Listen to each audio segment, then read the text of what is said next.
Right, so welcome to PTU Barbell podcast number 7. It's Rich here with Aaron, and today we have Adam Fondre, professional footballer all the way from Goa, India. Welcome, Adam, and thank you for joining us today. Yeah, thanks for having me. It's been a long time, mate. It has been quite a while. Last time I saw you face to face, maybe even to have like a decent conversation, was probably around 2014 time. Yeah. Last time you were playing for Reading. Yeah. That's about right. So it's been quite a while. I'd like to say you are looking better now than you did then, but I would be lying. Bit more ink, maybe. A bit more ink. Yeah, a lot more ink, yeah. No, you're looking good, mate. So how's things been? How are you doing? Yeah, good, really good. You know, I'm quite blessed that obviously my profession, we've managed to get the competition in India sorted, and you know, the ISL have put on a great spectacle sort of here, you know, free of COVID, away from the distractions of life, I guess. You know, we've been quite lucky put in a bubble where I don't think one player's tested positive for COVID. And you know how rapid COVID is spreading everywhere. So for them to nullify it pretty much here, for us to fulfill the competition, and we're near the end of it now, it's been fantastic. And, you know, I'm really looking forward to finishing it off and hopefully winning silverware. Excellent. So has COVID had much of an impact on your preparation for sport? Obviously, right now, explain the situation for people that are not too sure of. You're currently playing in a bubble in Goa. You're representing Mumbai FC on loan from Sydney FC, where you were playing the last 2 seasons, was it? Yeah, that's right, yeah. Yeah, and COVID has changed probably the reason why I left Australia. You know, the league got really hit with, you know, COVID and obviously the financial implications of everything over there. It sort of threw it all up in the air what would happen with their league. And Sydney, you know, they were great with me and managed to sort of negotiate a deal with Mumbai City and for me to come on loan for a year and obviously carry on playing football and not have any worries. And that was main thing for me, obviously getting my family settled back in England and then coming to play and do my job. You know, ultimately, you know, football's my job. Has India had relatively low cases of COVID compared to obviously parts of Europe? I'm not too sure. You know, from my perspective, I've not seen, you know, any of it. Obviously, I get tested very regular here. I think it's every 2 or 3 days we get tested. So we're doing all the COVID regulations and stuff like that, but I'm not too sure on the grand scheme of how COVID is in India. I think, you know, from looking on stuff on Twitter and stuff like that, it's been handled really well here, and obviously that's why I think there's stuff reopening in India for sporting events and stuff like that a bit later on. So they must have combated it really well compared to a lot of places, you know, England being one of them. Yeah, no, excellent. So for new listeners, for some that know our history, Adam was one of our very first clients at PTU when we opened our own gym. I helped you train for when you were representing Reading FC, both in the Premiership and the Championship. You used to come to us twice a week, more so because you wanted that extra push. You were known for coming on, making quite an impact at that time. And really it was additional kind of push, working hard in addition to your Reading FC preparation and training sessions. How does, you know, gym-based workouts help with the training that you've done and also obviously your performance? I'd like to elaborate on how we've helped. Yeah, it plays a massive part. I think when I first signed at Reading, I came from, you know, League Two, so obviously I came from the bottom professional division, and the step up was very big for me, and I found it quite tough at first. Obviously, physically, mentally, you know, emotionally, that all of them sort of things, and you know, for me, I needed the edge to get physically ready and mentally ready, etc. So obviously coming to you and working with you before training, you know, twice a week. And I think when I was off season, it was 3 times a week. So, you know, for me, I always wanted to I was always pushing myself to get better. And I knew I had to improve because I wanted to stay at that level and, you know, and increase and play beyond that. And, you know, I think the work obviously we did reaped rewards for me because, it's something that's never left my program since. I've always seen, personal trainers who I can trust and I know will get, the right things out of me and the things I need as a footballer and football specific. And, I can't thank you enough for probably enlightening me really, because before that, I probably didn't take, the gym side of it serious. I did do gymming when I was at previous clubs, but it wasn't quite as serious and as strict as I was when I went to Reading, because I knew the levels that I wanted to reach and, try to attain to. It needed to be an extra push from outside of myself, my own self-determination. And, with your hard work and my hard work matched it when it worked hand in hand really. And, I think it was testament to sort of your hard work and how you've kept your career going and where you've ended up, been able to see the world, because you used to come to us quite early on in the morning before your training sessions with Reading, and you would probably put in the hour effort that most people would go home and sit at their desks or they go and chill afterwards. But that was just almost like your precursor to your, specific work that you were doing with Reading. And, that was twice a week in the season. As you said, off season, you were doing your other things, doing other sports, but you were still maintaining those 3 sessions again. So obviously that's, it's great mental strength to keep that going. And, it's paid off no end.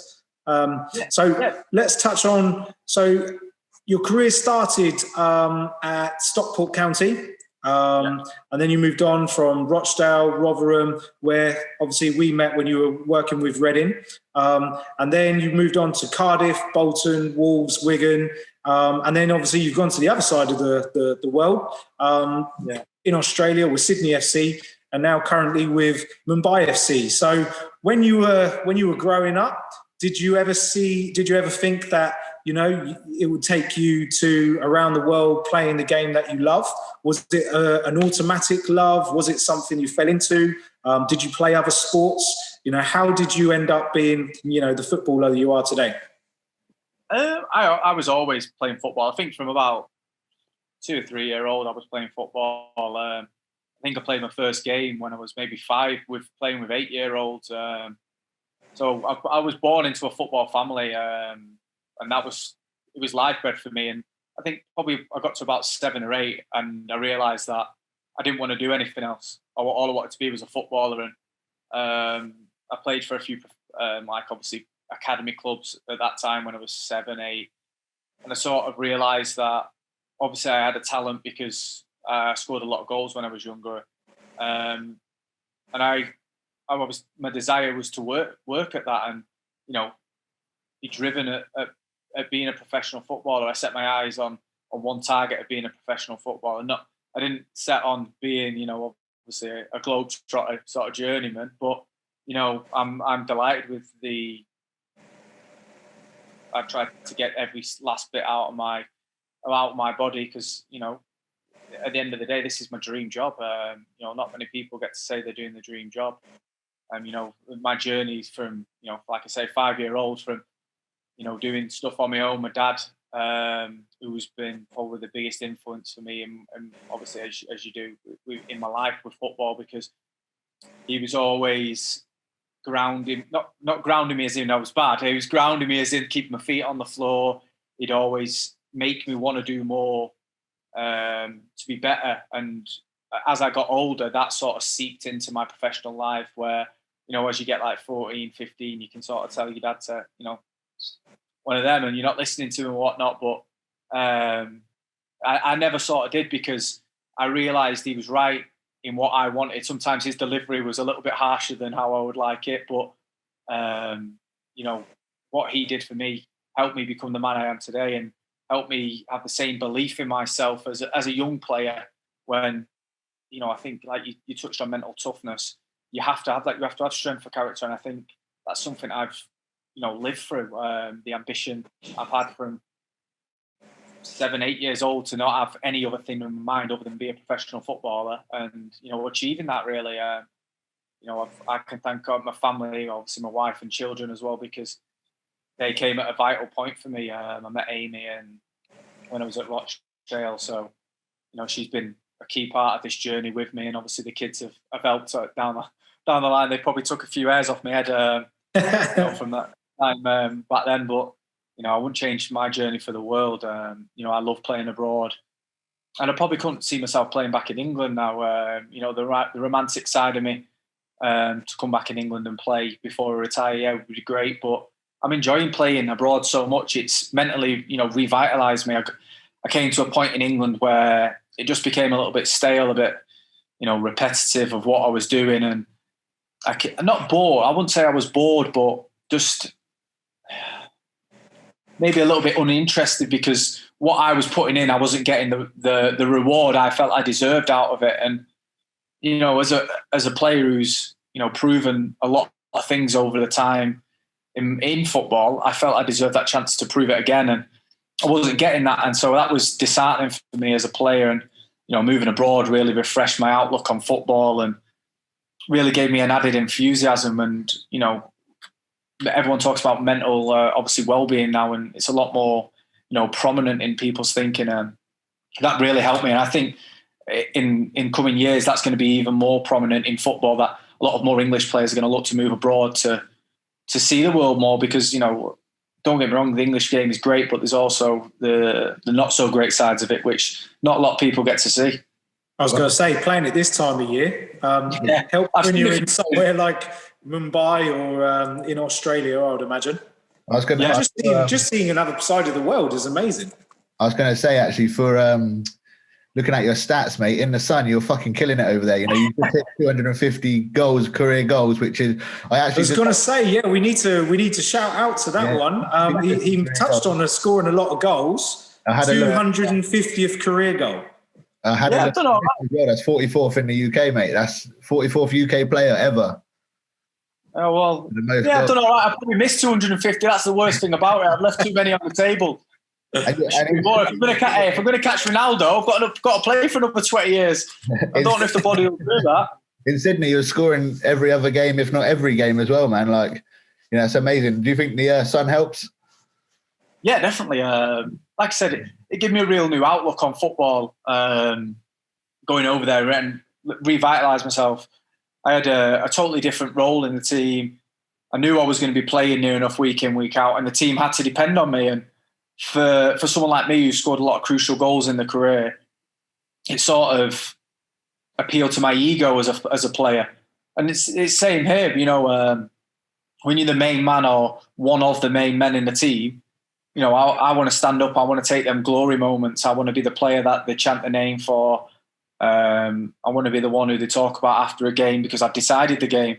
I don't just want to be another footnote in football. And especially in Australia as promotion, mate. You was like proper key in a lot of those last minutes, last of the games. Even I remember that, being a rugby fan. Yeah, that was a great time. Reading was amazing. Such a special club, a beautiful place, and at that time in my career, it was sort of the peak years. I'd say my peak's gone on more, but like the start of my peak years, I'd say I was really understanding the value of everything as a footballer. My experience was beginning to tell, and the results were becoming on the pitch for me professionally and personally on the pitch. I was reaping the rewards of that because I was scoring most weeks and obviously contributing to the team as well, which is obviously the most important thing. And then after that, it sort of stagnated a little bit. I obviously moved to Cardiff and I didn't have a great time there early on. No one likes Wales. No, it was a great club. It was obviously I moved to sign with Ole Gunnar Solskjaer, and it was a great club. It was probably the right move for me, just at the wrong time, and it just didn't quite work out. And then for some reason, they came to me and said, "Look, you can go on loan." And I spoke to Bolton, and at that time, Neil Lennon was there, and he was more excited for me to come than I was to move back up north. And when a manager was like that with me, it really spoke to me. And he was begging me, he was ringing me, he was like not crying, but he was like a kid excited on the phone. And for someone who didn't really feel the love at Cardiff in the first 6 months, certainly felt the love of a good Premiership player, a good manager who's had a lot of success at Celtic, took over at Bolton looking to do big things there. And be a main man for him, it was something that I was drawn to. I was drawn to his sort of charisma. He had a short fuse, but he was always very level-headed with me. And if we did ever argue, which was only once really, we'd made up straight away. And, I really respected him, and I really enjoyed working with him because he was a fantastic manager, and he got a lot of productivity out of me in a short space of time. And then probably the next 18 months after that, I'd say the next 12 months after that 12 to 18 months after that, I had a bit of a lull, couple bad decisions, and that sort of started to push me away from England. And then I went back to Bolton again and really revitalised myself again. And then we got promoted to the Championship and sort of just started creeping in that lull again. And by the end of that season, we stayed up on the last day and had a really good game on the last day. And I thought the next season was going to be different, and it just turned out to be the same. And I just felt Australia came calling. It was an opportunity I couldn't miss. And I've loved my journey. I wouldn't change it for the world. And I reaped the rewards of playing in Australia because I've seen things that ultimately amazing. I've got the tattoo from Australia because how much it's changed me, my daughter's lives, my wife's lives. We love that place, and we'll definitely go back there in the future for sure as a family. So you identified that you've gone through a few lulls. What did you use to get through those times? Was it just look for a change of setting, or was it like using the inspiration of your family and your dad and sticking your head down and just working hard, thinking that you'll get through it? Or like certain times you said you had those lulls, and it must have taken a bit of mental strength to get through those times, because some people don't come out of those lulls, and that can be the end of their career. Yeah, definitely. I think you see that more in football now. Obviously, it's been spoken about more. Obviously, like I said, mental health and well-being. For me, Amy will probably say I was moody, and I probably was. As a footballer, and I love my job. I probably took it home with me when I'm not playing, or I'm not playing particularly well, or I'm not getting the game time where I can prove how good I am as a player. That sort of thing was very hard for me to take. And it's quite hard to get away from it. Obviously, I play a lot of golf, or I try to.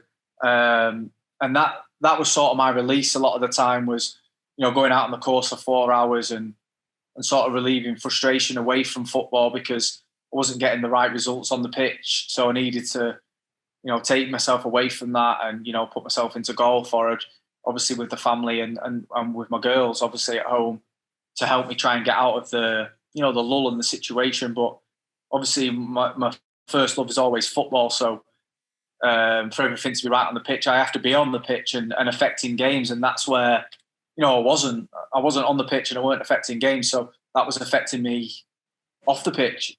And obviously it's quite hard to shoot yourself away from football and switch yourself off. But, I'm quite lucky. I have a great family network and family support and friends and stuff like that, which really helped me at that time to get out of that situation and put myself in a more positive, frame of mind. And I've got enough self-belief in myself and obviously my own ability to pull myself out of that. I wouldn't say mire, but that sort of situation where I'm looking down the barrel of it, thinking, have I gone here? Like, what's happening? Why am I not playing? Why am I not getting these opportunities? And I always have the self-belief in myself that I'll score goals no matter where I go, no matter what level I play at, I will score goals. So that sort of never left me and always stayed with me, whether the manager picked me or not. So it might be classed as arrogance. It's always a thin line with strikers. Definitely they have to have self-confidence and a little bit of arrogance with that. And that's something for me that's never wavered and always stuck with me. And it probably helped me and hindered me in my career, but definitely in them times helped me for sure. Do you, when you're going to go out and you're going to play, do you, we've mentioned with some of the other athletes, they tell them that they're the best, they're going to win, they're going to be triumphant over their opponent, that kind of thing. Do you psych yourself up? Do you chill? Do you meditate? What do you do when you're going to go out onto the pitch? Yeah, I'm very much a visualization person. So the night before, I'll be thinking about chances I get. Before the game, I always sort of do this, and I'm thinking about every chance I'm going to get in this game, everything I'm going to do, how I'm going to work off the defender. It's like a minute before the game where you used to shake hands, but you don't anymore. out here we do like the national anthem. So I'm sort of stood head down, visualizing what I'm going to do in this game, how I'm going to affect it. If I get a chance, how I'm going to finish it. These are the sort of things I sort of play in my head before the game, the night before the game, and then literally on the pitch just before the game. I'm a very big person when it comes to visualization. I think that helps massively. And obviously, like I say, positive reinforcement. Funny enough, Neil Lennon was very much like that. I remember we played Brentford away, and I can't remember who we played before it, but it was a boiling hot day, and there was about 3 people left in the changing room. I'm always one of the last ones out, and he'd come up to me and he'd sort of like whispered in my ear, and obviously he's like, "You're the best striker in the league," and sort of walked off, and I'm like, and I'm not used to seeing him like this. I'm normally used to seeing him like going mental at people and like throwing stuff about and stuff.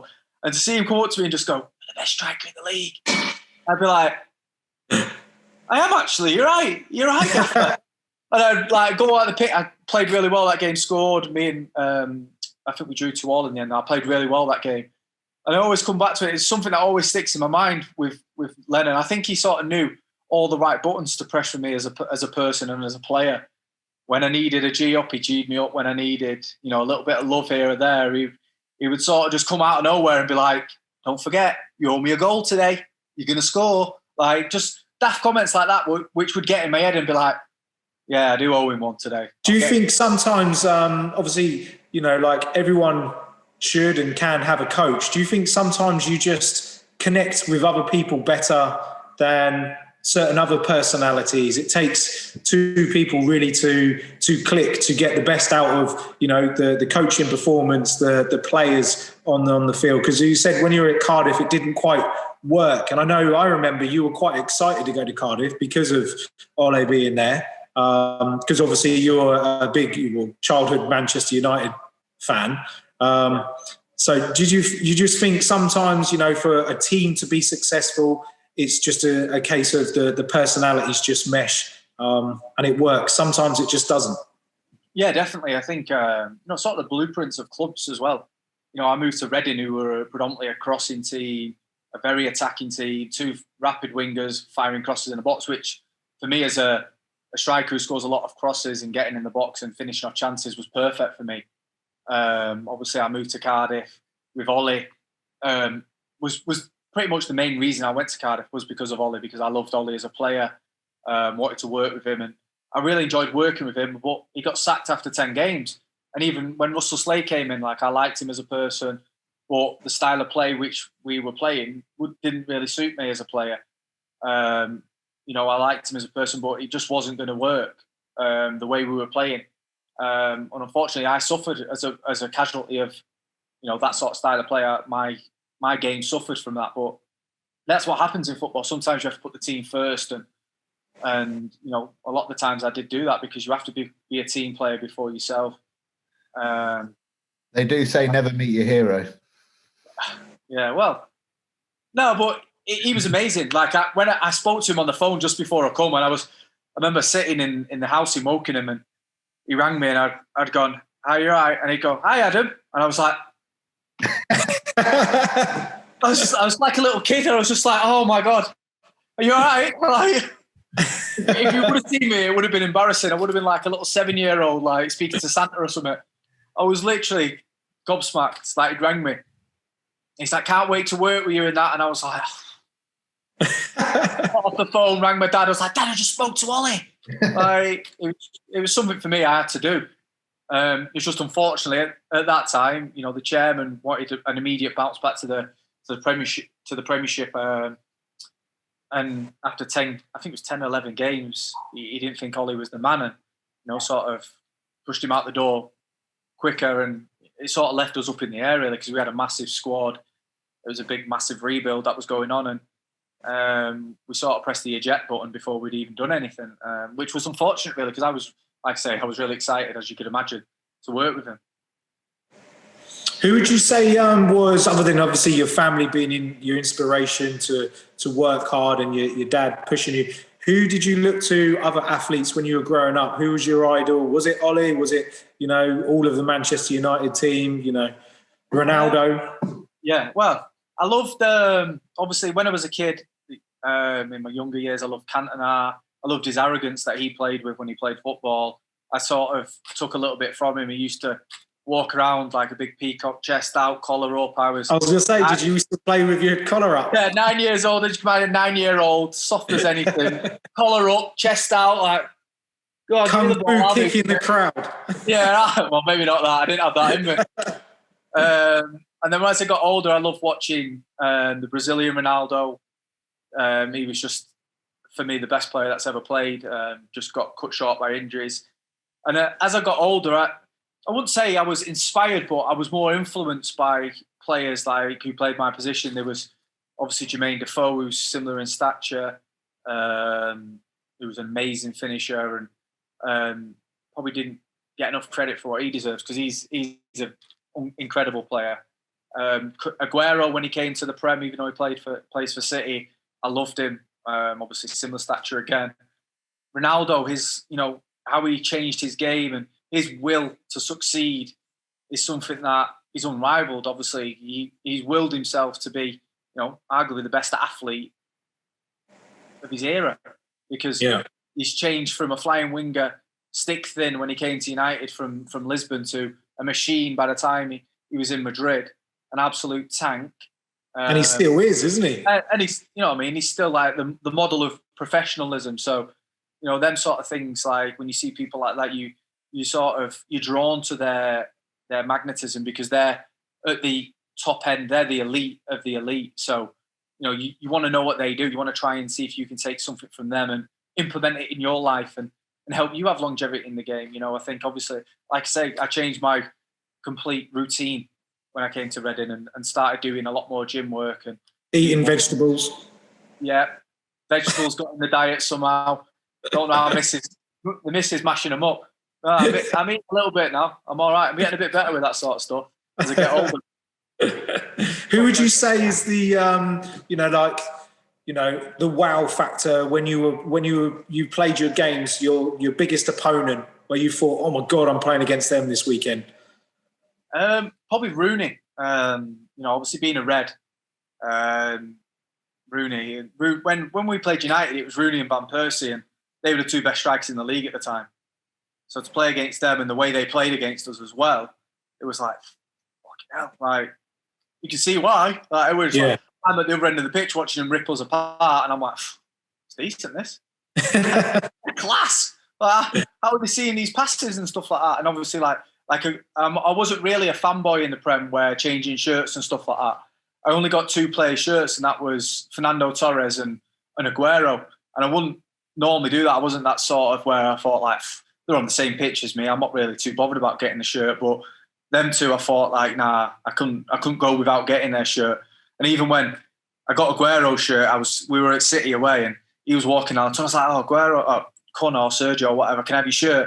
And he's like, oh yeah, of course. I think they beat us in the last minute as well, 1-0. I probably shouldn't have done it really, but he's going, oh, give me your shirt. And I was like, come on, mate, we both know you don't want my shirt. And just took his shirt and walked off. Back to the changing room, and I was like, yes, go on, Aguero. Love that. That's awesome. And what's your favourite memory that you've had throughout your career? Is there anything that really sticks in your mind? Obviously, you just had the milestone of 250th career. When you were at Reading, you had the Premier League Player of the Month, 5 goals in the month of January. The Reading's Player of the Season. What other things really stick out in your mind? Your greatest achievement, football-wise. I think for me, I've got probably 2 footballing memories where that's something that will never take away from me. And the personal accolades are great, but for me, it's more goals. The goals are scored that I share with the fans, and the atmosphere that came off the back of that. And for me, one of my best footballing memories is scoring 2 for Reading away at Southampton on a Friday night, which was, I think, first v second, and it didn't win us the league, but it pretty much won us the league because obviously we put a dent in them and we really asserted ourselves at the top of the league. And I came on, scored 2, and we won 3-1.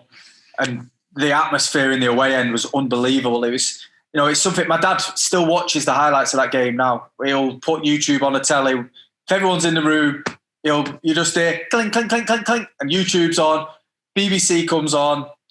Southampton, Reading, and we're like, Dad, this is about the time. And he's like, yeah, I just want to see what happens. I wonder who scores now.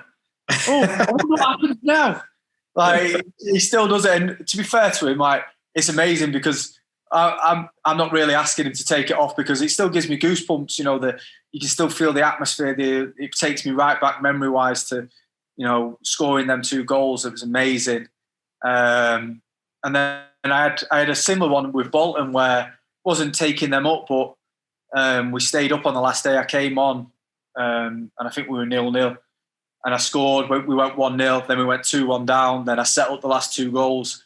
And we win 3-2 in like the 93rd minute. Everyone's on the pitch. We stay up like we shouldn't have stayed up. We were dead and buried, and then we stay up. It was amazing. It's like against all odds. It was a very surreal moment and a complete contrast to taking someone up. Well, I didn't really take them up, but helping take someone up to keeping someone in the league. It was incredible. Them 2 games for me really stick out more than anything, even more than winning the Premiership Player of the Month or the Championship Player of the Month and that sort of thing. Is them individual accolades don't really mean the same as the sort of thing where I can share with everyone because, at that time it was, like I said, the atmospheres on them games was something that will live for me forever. And, I'll never get sick or tired of telling the kids, them sort of stories because, I'm proud of them. I'm proud of them as a player that I, helped accomplish that.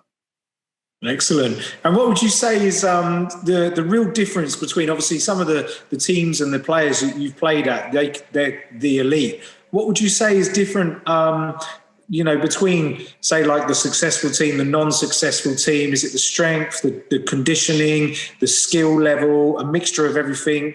Is it just a mesh of everything coming together at the right time? What makes the teams at the top stay there? Is it just the top players, or is it the philosophy, the mentality of everything, the professionalism? What would you say is keeping the elite teams at the top? I think when you are in the elite, so your Cities, your Liverpools of last season, and obviously the 2 seasons before when they were fantastic as well, chasing City. I think when you have the best players in the world, they also have, normally they have the best mentality, they're the best professionals, they do everything they need to be at the best they can be. And that helps, I'd probably say 90% of the things, but also they have to be good human beings, they have to buy into the philosophy of the club, they have to help with other people joining the club who are having a bad time. And one of the major things for me and being in a successful team was the changing room. I think at Reading at the time, when we weren't up, we were the most talented team. And I think everyone would agree that it was in that changing room.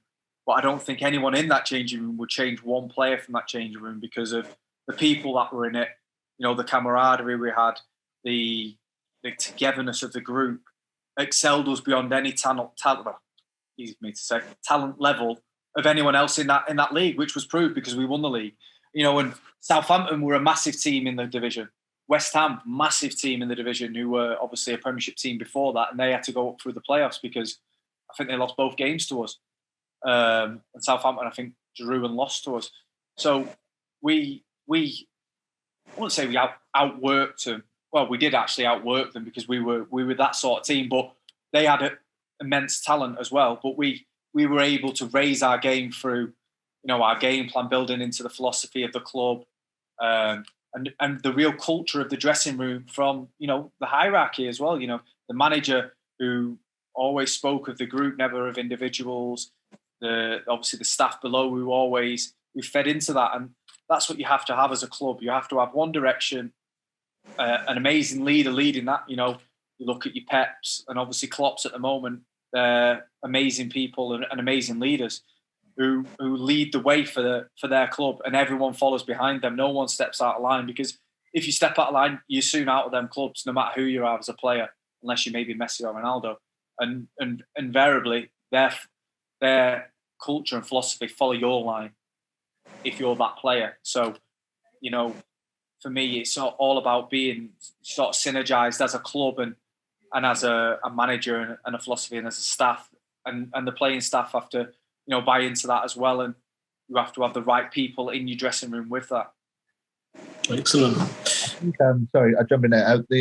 Like the resilience as well of the team, especially like, obviously I've only really watched most of your time at Reading, but a lot of the goals were sort of like last minute, you know, 80th minute. It's that not giving up in those teams that, like, you know, like you say, you might not have been the best team, but you never gave up. So those chances come a knocking in that last 80, 90 minutes. And then actually that's when, you know, those sort of teams, like you're saying, that camaraderie and that resilience actually made you progress, because you're not stopping. You're just you keep hammering at the door. You're like you say, your energy's still there. You're still in the box. You're still chasing the ball, and you're still getting all the goals. So last minute goals is like, I think that's what keeps the good teams up as well. They're never stopping. Yeah, definitely. I think I think that epitomised our team at Reading. Over the years I was there, we were, you know, very, very much a last minute team. We'd sort of will you to death. Yeah. You know, we had wingers who were amazing at dribbling and worked tirelessly defensively as well. So we had players who were willing to die for the cause and could still provide at the other end of that. And, you know, in the Championship, it's almost like a war every game. And we were suited for that, because we had Jason Roberts at the front, who was an unbelievable battering ram. We had Noel Hunt, who was a pest, working with him. And if it wasn't Noel Hunt's day, it was my day. And if it wasn't my day, it was Simon Church's day. So we had depth there to cover everything you wanted, really. You know, we had finesse, we had the battering rams, we had blunt force, we had willpower, we had everything. And like I say, we had great characters in there. And I think if you look back at United over the past 15 years, 20 years with Sir Alex, I think everyone talks about Fergie time. And that's just because, you know, they had the resilience and strength of character and that belief that they were going to score the goal. The ball was going to get sucked into the net at the Stretford end. And that's what, you know, they were a great team. You know, they were a dynasty of epic proportions. You know, Fergie was able to do that over and over again. And we sort of had that on a mini scale at Reading. And I think all successful teams have that, where they have, like you say, the resilience, the strength of character, knowing that if they keep doing and stay true to their beliefs, that they keep knocking on that door, someone's going to open it, and, you know, we're going to ram it down the throat when they do. Yeah, Alfie's going to be there. I hope so. Where do you see your next few seasons? Do you see yourself going to other destinations in the world, staying in Australia, or, you know, are you contracted to go back to Australia, or what's the setup with you at the moment? Yeah, my contract's up at the end of this season. To be fair, I'm pretty chilled about it. I'm quite looking forward to going home, having some family time, and, you know, switching off sort of thing. It's been quite a strange year, really, 12 to 18 months, really, with Australia and India. So, and obviously the whole COVID situation. So I'm looking forward to spending some quality time. But I don't envisage myself playing in England again, like I've said. Where I'll play abroad, I don't know. Obviously, I'll sort of see what happens at the end of this season and go from there. Like I say, I'm quite blasé about it, providing I don't get, obviously, a serious injury, knock on wood. And as long as there's sunshine. Yeah, well, you know, yeah. I need to keep the tan up. Wikipedia picks up a few little things. So it says you're eligible to play for France. So would you ever go over to France?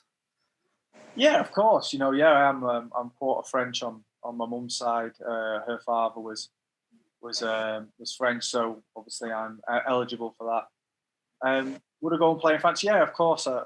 I'd love to. I love the idea of playing in different countries and embracing their cultures. You know, I'm a bit disappointed that obviously I'm in a bubble in India, because I've not been able to fully taste, you know, the culture of India.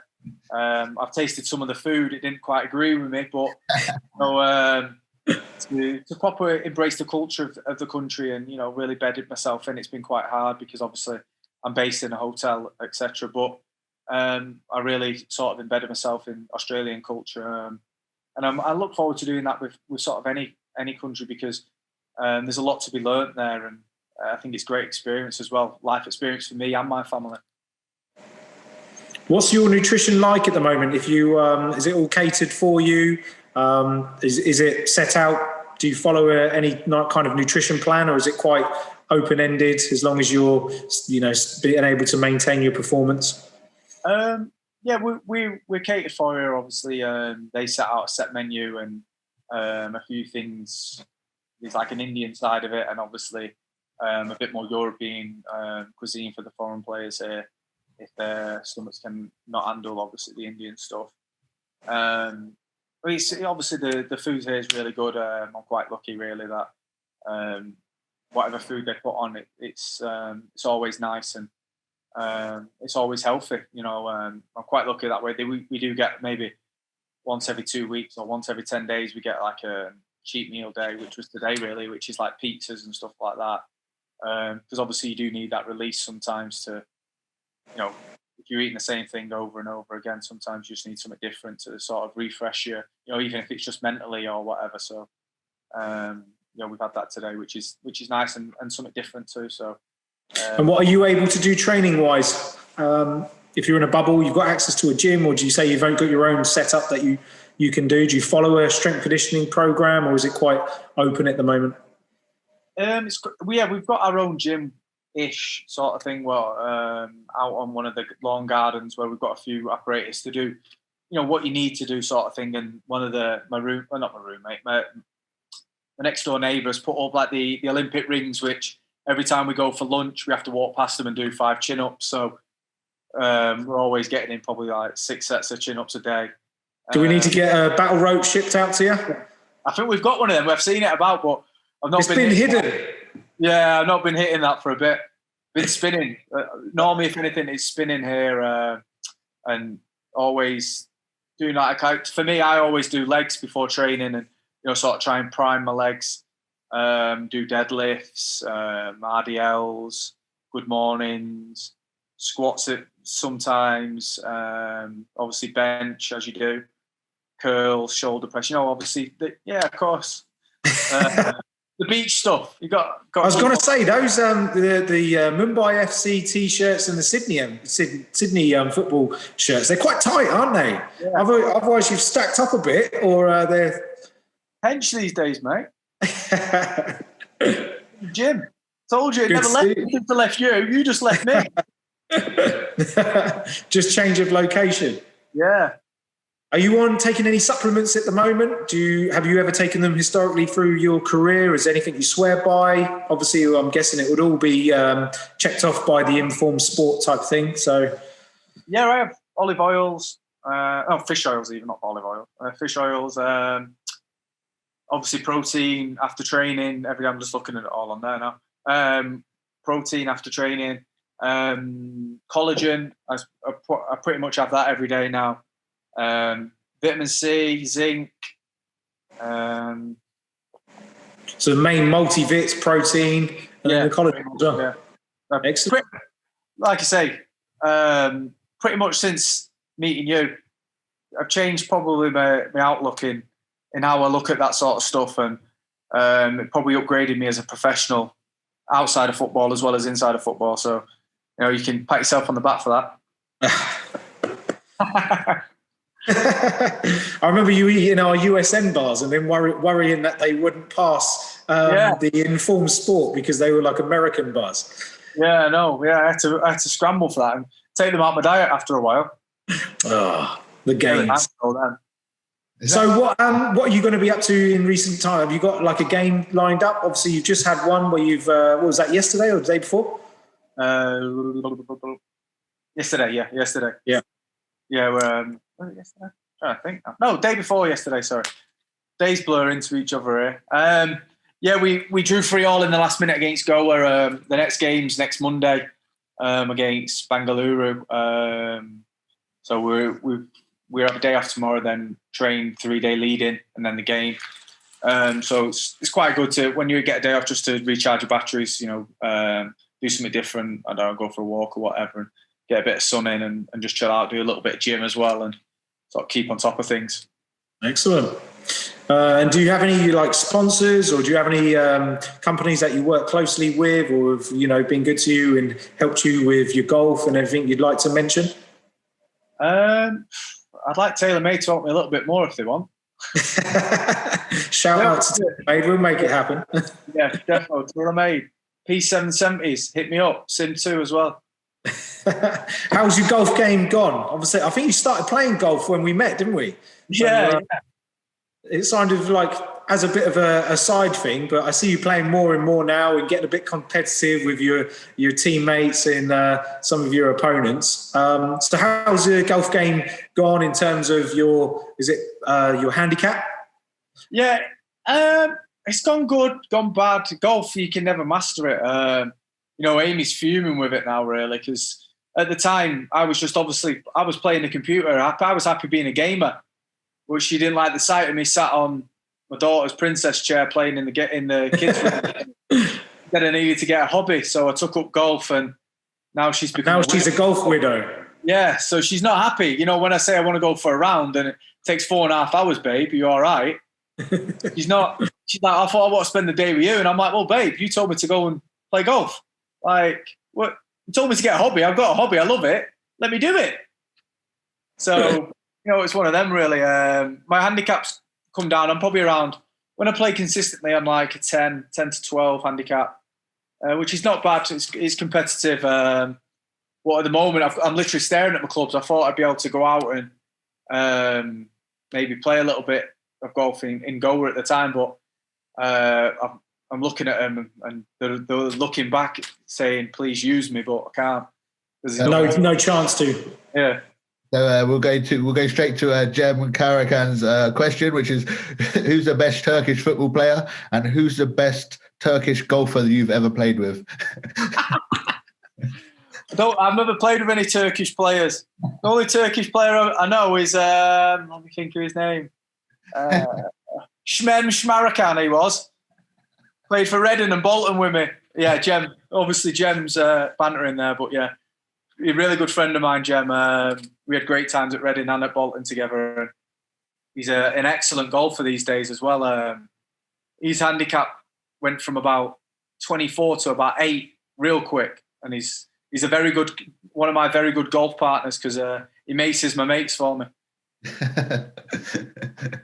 Awesome.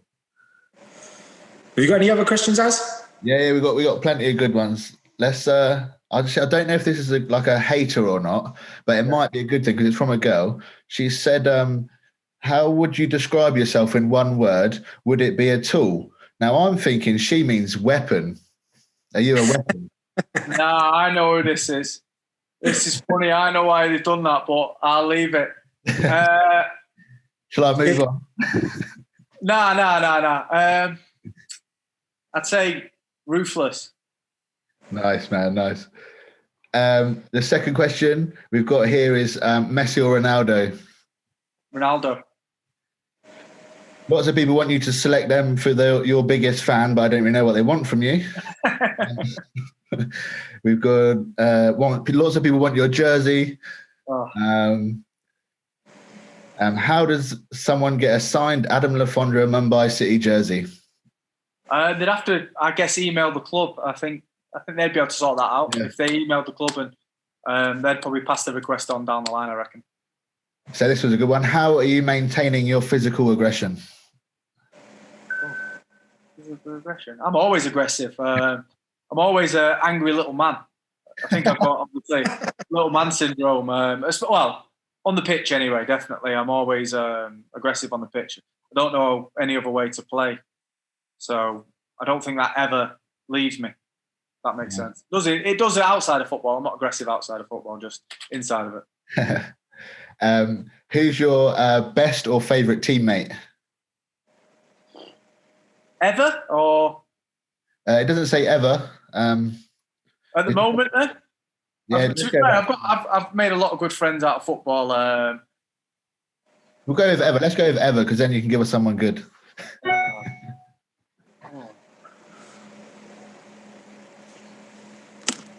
think people can get upset. I don't want to upset anyone. To be fair, like I've had some really funny teammates. Like Jem Karakan was probably the funniest teammate I've ever had. Yeah. Just some of the situations we've been in together, and like just some of the stuff is just hilarious. He's one of the funniest guys I've ever met. Like literally, I can't really atone to his funniness and that sort of stuff. I've had players wise, I've had Ian Hart, who's an amazing professional and had an amazing career. Gareth McCleary, who at Reading was amazing for me. He set up a lot of my goals from his crosses that he'd shoot, and then I'd put his misplaced shot in the goal. I think who else? Nick Powell at Wigan as well, who's a good friend and who's a good friend of mine. He's a little bit more balder than me and a bit younger than me, and I always batter him about his hair because obviously he's going bald at like 25. So I always give him a bit of shit. Connor Cody at Wolves as well. I speak to him quite regular as well. He's a great guy as well. A lovely family guy. Got a great family and was at his wedding, and he's a good friend as well. So I've had a lot of good teammates. I can't really say this a shit teammate, but I can say I've shared the dressing room with some amazing people. I can't really pick one above the other. But I'd probably say them people have been, really good. And Adam Federici as well at Reading. He was someone when I walked in at Reading. Literally like my first day. He obviously he's an Aussie, so he was sat there, and I've walked in and I was like, "Hi lads." Obviously I'm quite jovial or whatnot, and he's just sat there like that. And I was like, "Oh no, he hates me. I don't even know what I've done, but he hates me." But it was like maybe the first couple months were like not frosty or anything like that, but like I was sort of like eggshells round him or whatnot to do any banter or anything like that or have a laugh with. And then, funny enough, he turns out to be like one of my best teammates out of football. He's such a funny guy, but like at the time he was so straightforward and focused, and it's like, I don't know if I can have a laugh with him here. Like, I don't know how he's going to take it and stuff. And as soon as I realised what his sense of humour was, we clicked straight away. And he's been an amazing person. And funny enough, he moved back to Australia just before I left, and I met up with him in Australia. And we had a right laugh. He's a funny guy. And I always remember when I beat him at Bearwood on the golf course there, and hates it whenever I mention it that I beat him on there. He'd be up there as well as one of the best of teammates I've had. Wicked. So I don't know if we've covered it, but what is your views on the Indian Super League? I'm just going to add a little bit. And how do you compare it with English football? Certainly entertaining here. It's definitely a developing country in terms of football, I think, for them as a nation and as a footballing nation. I think in the next 5 to 10 years, with the investment that's probably going to come in from numerous clubs. Obviously, I play for a team that's backed by the City Group, so the infrastructure is obviously going to come, and obviously they're a little bit behind in academy-wise and developing players. So there is some good young players in the league at the moment, but I think in 5 to 10 years, I think India, will become a real force in football, and definitely their level will improve tremendously if the money keeps getting spent here for the infrastructure and the coaching. Yeah, and the only way is up for the Indian players. I've really enjoyed this season here. It's been fantastic. It's been a lot of fun.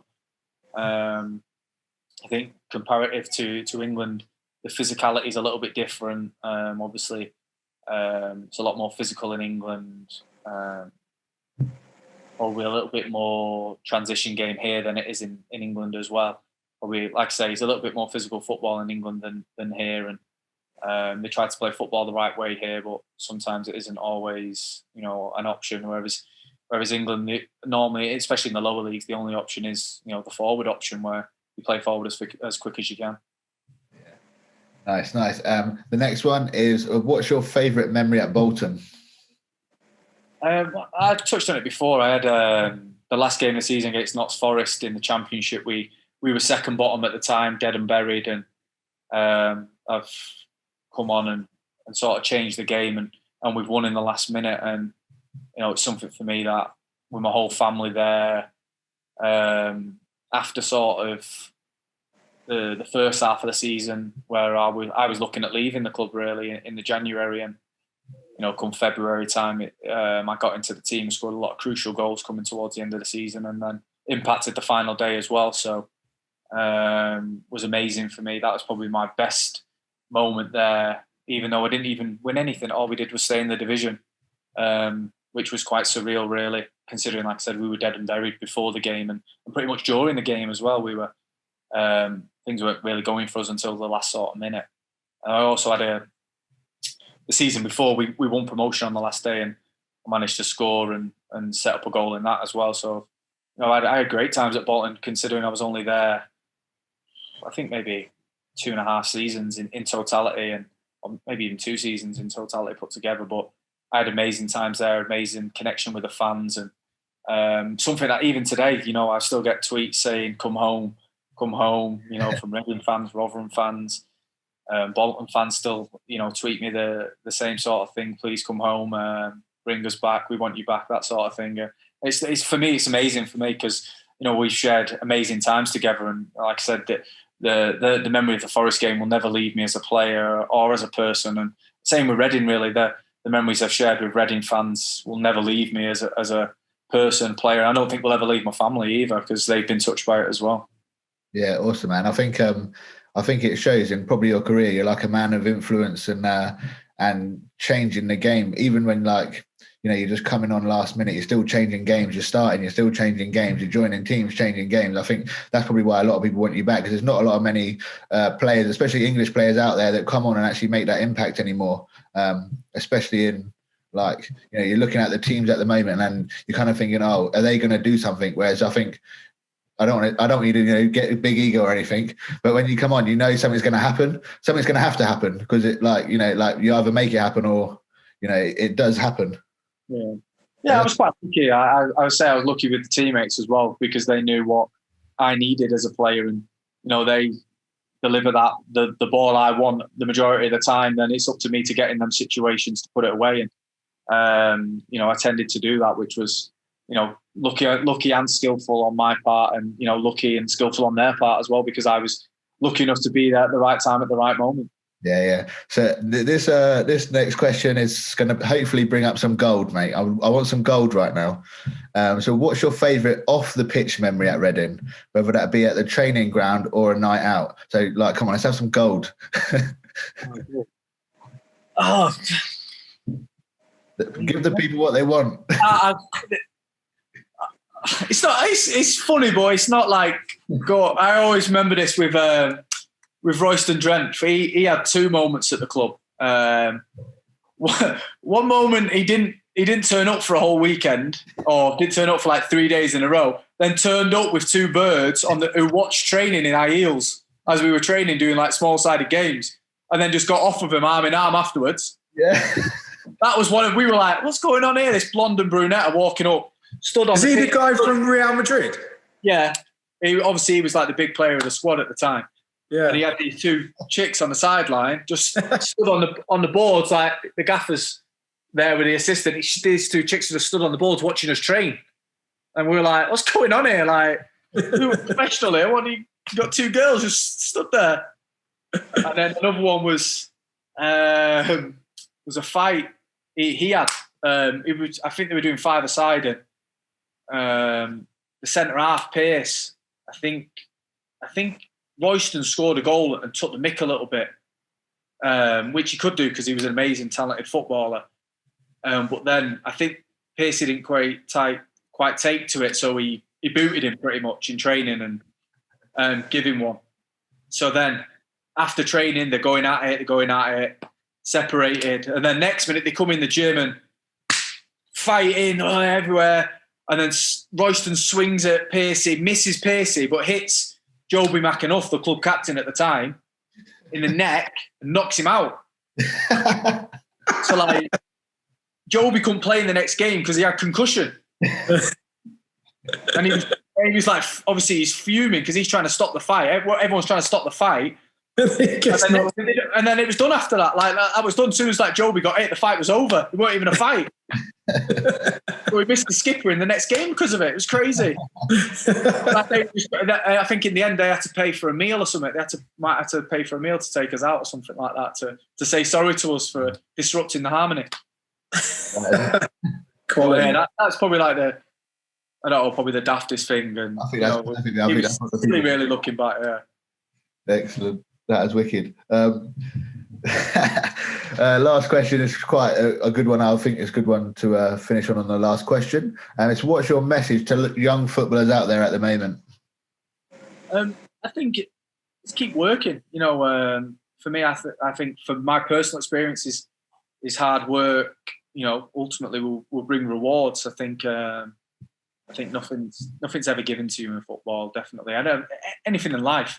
If you want something bad enough, then you have to work harder than the next person. And I think, I've done that in especially when I was younger, and even more so when I'm older, to maintain and try and push on further than what I am now, because I've still got ambitions and goals. I think you always have to set them. And like I say, I think hard work conquers everything. At the end of the day, you have to strive to be the best person you can be, the best player you can be in whatever sport you're playing. You have to look to improve at every moment. I think for me, when I had a manager at Rochdale called Keith Hill, he used to always say, "Time waits for no one. Never stand still because people pass you by." And that's something that really hit home with me as I moved through the teams, is that if you stand still, people do pass you by. Because in football, there's always, you could be 22, but there's always a 18, 19-year-old coming through who wants your shirt.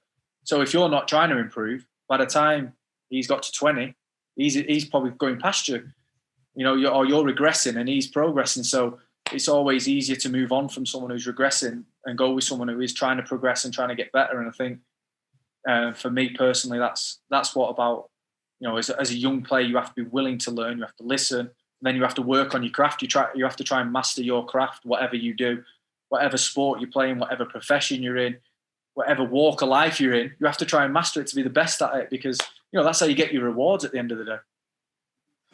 That's a nice one. We normally wrap up our podcast with asking you if there's a quote or a saying that you live by. But you've mentioned quite a few there. But is there any one that really sticks in your mind that you would, you think about, that you say to yourself to push yourself on, as you've just mentioned in those times? Never give up, that kind of thing. Yeah. Obviously, it's kind of corny and cliche for me to say, but I think managers say it. I always see it on Instagram, obviously, where you see hard work beats talent when talent doesn't work. I think that's very applicable in sport, definitely. And I've probably used that in my life as well. I think when I was younger, I probably didn't work as hard as I should have. And then I realised when I moved to Reading what you have to do to be a good footballer and a good professional. And I worked immensely hard on that to try and maintain my level and progress my level. Excellent. You got any other questions, Az? No, man, that was awesome, bro. Thank you very much. I was, yeah. Thank you for taking the time to speak to us today, Adam. It's much appreciated. No, it's my pleasure. I loved it, guys. It was good catching up with you. We wish you all the best for the future. Say hi to Amy for us and the kids. They've probably all grown now. How old are they now? 11, 6, 4. Wow. And when will you be able to get home and see those again? Mid-March. So I miss my youngest 5th birthday, I think, depending on finals. So I get back just after her birthday. Wow, well-deserved break and a good time to spend with your family. So, but again, thank you for taking the time. That was our PTU Barbell podcast number 7. And thanks again. Yeah, thank you. Stay safe. You too, mate. Thanks a lot.